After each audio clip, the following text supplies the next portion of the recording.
Good day mga Kamitsu! Welcome back again sa aking YouTube channel.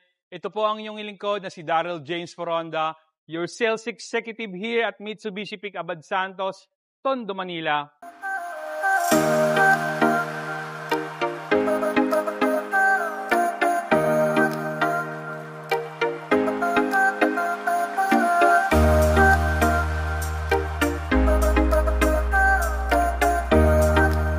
For today's video guys, I would like to share my in-depth review ng Expander Cross na Quartz White Pearl 2025.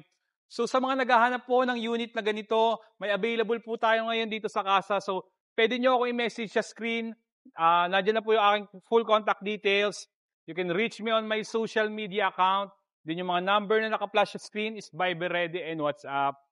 So tara, ano pang hinihintay nyo? Simulan na natin yan.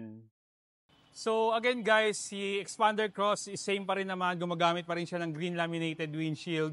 So ang benefits po nito bukod sa durability, nililesen po nito yung noise sa labas para at least hindi nyo masyadong dinig sa loob. So mas komportable po kasi kung ganun po yung magiging sistema natin. So same pa rin po, naka-dynamic shield front pa siya pa rin po ang ating Expander Cross. Kung mapapansin nyo po yung ating mga front grille, medyo malalaki na po yung butas at saka para may mga ngipin-ngipin dito. So ang benefits naman po nito, mas nagbibigay po ito ng better exhaust lalo kung ang engine natin is tinatravel natin na mas malayo para at hindi nahihirapan po yung makina natin. So same as usual, gumagamit pa rin siya ng daytime running light, LED na po yan. Ganon din po yung ating headlight, naka T-shape LED headlamp na po siya. So bakit T-shape po? Mas wider po kasi yung binabatong liwanag po nito compare mo dun sa mga headlight na mga bilog or square. Then, mapapansin din po natin, naka-LED na rin po yung fog lights natin. So, lahat po ng LED na lahat po ng ilaw na ginagamit natin ngayon is LED na. So, let's go naman po under the hood. I-demonstrate ko sa inyo.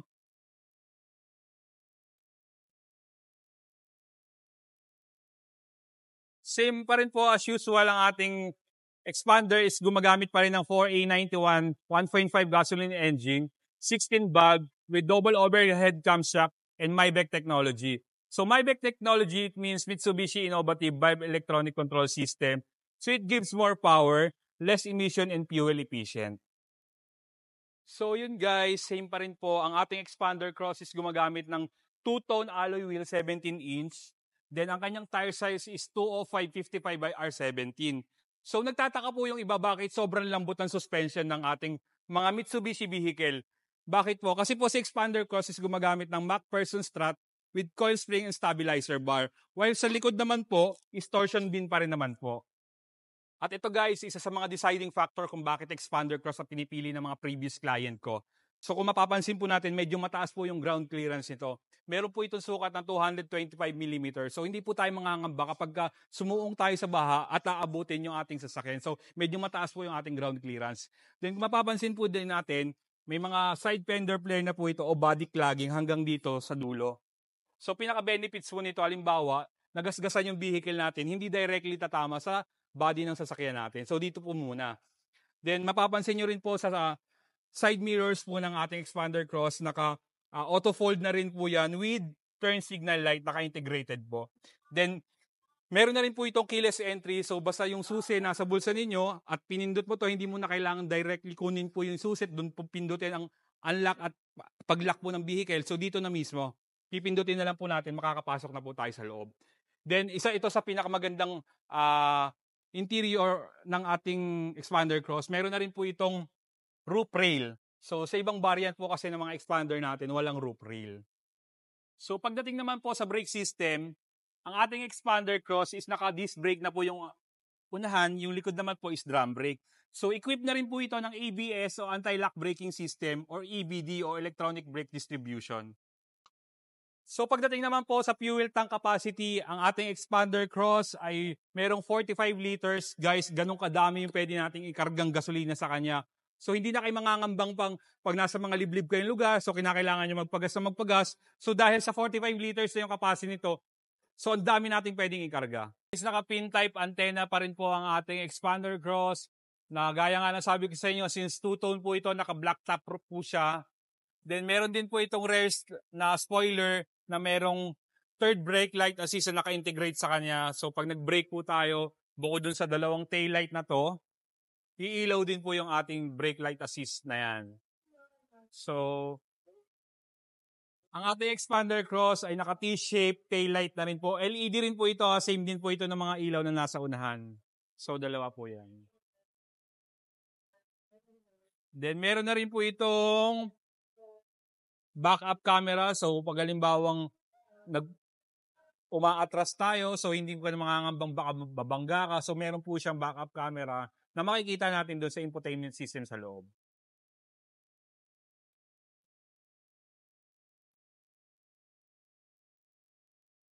Then mapapansin din po natin guys, meron na rin po siyang reflector dito. Dalawa po yan. So added visibility po yan lalo pag sa gabi.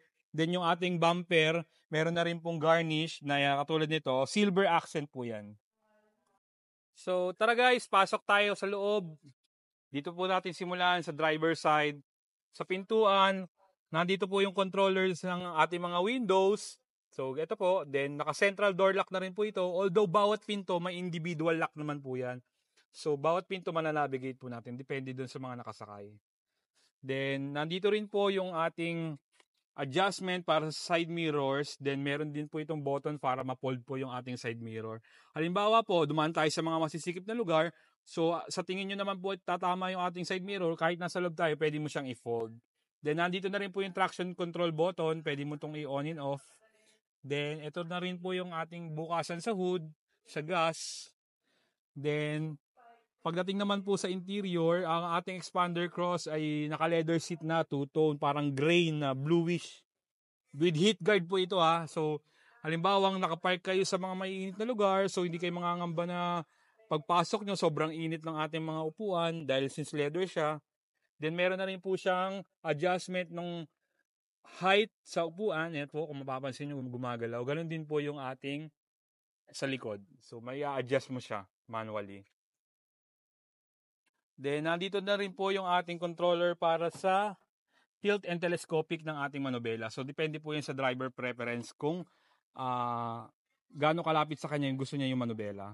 So, nandito din po yung ating controllers para sa ilaw. Then, naka 4-spoke leather wrap na po ang ating Expander Cross na merong audio remote control. Then, yung kanyang controllers para sa cluster meter. Then, yung ating cruise control, then hands-free button with voice command. So basta connected po yung phone natin via Bluetooth, mananavigate natin yung voice command. Or pag may tumawag, pwede nyo sagutin at canceling. Pagdating naman po sa cluster meter, naka 8-inch na po full LCD display po yung ating Expander Cross. Sa ibang variant po kasi ng Expander natin like GLX and GLS, is combination po yun ng analog and digital. So ito fully digital LCD na po. So 8-inch po siya. Then naka-push start na rin po yung ating Expander Cross. So keyless na po siya. Hindi na tayo gumagamit ng susi. Basta pindutin lang po natin ito. At yung susi ay nasa loob. So mai-start po natin yung vehicle. Then pagdating naman po sa infotainment system ng ating Expander Cross, naka 9-inch na po ito. So capable for Android Auto and Apple CarPlay. So, nandiyan po kung gagamitin niyo yung iPhone nyo or Android, nasa sa inyo naman po yun. Tapos, pagdating naman po sa dashboard, combination po ito ng plastic at the same time, soft pad with leather. So, ito. Tapos, mayroon siyang accent ng parang mga carbon fiber dito. Then, yung pagdating naman po sa airbags, naka-dual SRS airbag na po yung ating Expander Cross sa passenger side at saka sa driver side. Tapos ito po yung ating mga air vent ng air condition natin. Then ito guys, isa sa pinakamagandang features ng Expander natin. Naka-digital na po yung aircon natin display. So nandiyan yung adjustment ng temperature, same with this one. Then front defogger. Yung front defogger po magagamit mo yan halimbawang sa matataas kayong lugar tapos masyadong mamoist. So pag pinindot po natin to, tinatanggal niya yung mga moist dito sa ating sa harapan. So, ganoon din po sa likuran. Max Cool, ang purpose naman po nito, halimbawa na-i-park natin yung vehicle natin sa mga parking space na mainit. So, kalimitan po kasing ginagawa natin, tayo manually nag-a-adjust ng temperature, ganun din po yung fan speed. So, using Max Cool, pag pinindot po natin to, ipipick niya yung pinakamataas na temperatura para mabilis na mapalamig yung ating cabin. So, yung mode para kung saan natin patatamain po yung ating aircon, kung sa mukha, sa paa, depende na po sa inyo. AC or air condition, ventilation, tsaka off para mag-off yung system po natin. Then, naka-dome light na rin po ang ating expander cross with sun visor, harap, driver side at tsaka passenger side. Meron na rin pong USB yung ating expander cross, USB Type A tsaka USB Type C. Then, secret socket nandito. Then, meron din po yung lagayan dito just in case may mga gusto kayong ilagay, compartment, ganyan, wallet, or anything. Since automatic transmission po ang ating expander cross, so ito po yung ating transmission. 4-speed automatic po siya. Mayroon siyang park, reverse, neutral, drive 2, at saka L. Low gear po yan, tsaka 2. Para yan sa mga uphill. So parang kung halimbawang matatansya nyo na medyo makakapusin po kayo, so pwede nyo itong gamitin para siyang primera o segunda sa manual natin. Para magkakaroon siya ng added force para hindi mahirapan yung pinaka-sasakyan natin pa itaas. So naka-electronic parking brake na po ang ating expander cross. Usually po kasi ang handbrake is yung parang joystick pa. So, hihilahin natin pa itaas. So, ito effortless na. So, by pressing this one, so, makikita naman natin sa mismong cluster meter natin, naka-park. So, ibig sabihin, naka-engage tayo sa handbrake. Tsaka dito rin po, may sarili rin po itong ilaw dito. Ganun din po yung brake auto hold. Naka-brake auto hold na po tayo. Meron po itong 2 bottle cup holder here. So, pwede kayo maglagay. Tapos, guys, ito isa sa pinakamaganda. Yung ating armrest console. Napakalalim niyan. Pwede kang maglagay ng maraming gamit diyan. So nasa sa inyo na kung ano yung ilalagay natin diyan. Naka-leather na rin po ito. So sa bawat side po ng ating pintuan, may mga pocket po yan diyan na pwede kayong maglagay. Added din yan, compartment. So yung ating expander cross, meron po yung under seat tray. Bukod sa glove box, ito, meron siyang under seat tray. So, halimbawa may mga gamit kayo na gustong ilagay dyan. So, added compartment din po yan. So, tara, dito naman po tayo sa second row. So, same pa rin naman po sa unahan. Meron din po yan mga side pockets. Pwede mong lagyan. Tapos, nandyan po yung manual control ng ating windows. Same with this lock para sa pinto, door lock. Meron na rin po yan child lock. So, halimbawa may mga anak kayo na sasakay sa second row, pwede mo itong gamitin para at least hindi nila mabubuksan sa loob.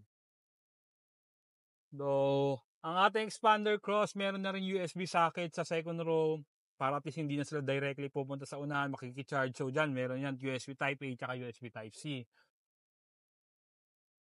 Then, nandyan na rin po yung ating air vent. So, maganda kasi kay expander cross, may sariling controller yung air vent natin sa second row para at least pwede niya i-adjust yung lamig or yung speed ng fan. Tapos kung mapapansin nyo guys, sobrang luwag talaga ng ating expander cross. So, papasukin ko para makita ninyo kung gaano kaluwag po yung ating expander cross. So, ang height ko po is nagre-range ng 5'8". So, titingnan natin kung gaano kaluwag yung legroom at saka yung headroom natin. Ayan guys, oh. Tingnan nyo po, oh. Halos isang dangkal pa yung pwedeng yung sukat na luwag nung sa legroom natin. Pagdating naman sa height o sa headroom, medyo mataas na rin. Halos isang dangkal din po. So, hindi po mahihirapan yung mga matatangkad na tao. Yung iba kasi sa mga ibang MPV lineups is medyo masikip. Lalo pag matangkad po yung papasok. So, dito, since 5'8 naman po yung height ko, nakita nyo naman, medyo maluwag pa rin po talaga. Action. So yun guys, itatry naman natin po yung third row. So para makita ninyo, enough ba yung space ng third row sa mga kagaya kong 5'8 yung height. So let's go. Ang gagawin lang natin, tatagal down lang natin tong switch na to. Tapos ganyan nyo lang, mabubuksan na natin. So itatry ko po . So yan guys ha, ibababa natin. 5'8 po yung height ko ha. So try natin. Oh. Enough naman yung space guys. Lalo sa mga matatangkad na tao. At the same time, na-adjust po yung pinaka-unahan nito. So para pag halimbawang kakapusin at hindi na masyadong kasya. So iusog lang po natin siya paabante. So tara guys, pasukin naman natin yung third row. Buksan natin. So kung mapapansin nyo, sobrang luwag po ha. Ang maganda kasi kay expander cross na full flat po ito. Halimbawa meron kayong ilalagay ng mga luggage na sobrang lalaki, may pa-flat po natin yung pinakaupuan. Makakapaglagay po tayo ng maraming gamit. So maganda sa kanya. Halimbawa, hindi lang naman po ito pampamilya, pwede nyo rin pong gamitin to pang business. So nasa sa inyo na po yun. Tapos sa maganda kay expander cross guys, yung pinaka-reserve na gulong nito, yung mugs, is same lang din po nung apat na nakakabit sa kanya. Sa iba po kasi naka-donut type pa po yun. Then sa third row, meron din po yan abang para sa lagayan ng USB. So, hindi mo na kailangan pang magpa-charge sa second row. Lagyan mo lang siya ng USB pang outlet dyan, makakapag-charge na tayo. May dome light din po siya. Ayan. Yan yung kanyang mga seat belts. So, kompleto. Then, guys, ito sa isa sa pinakamaganda natin.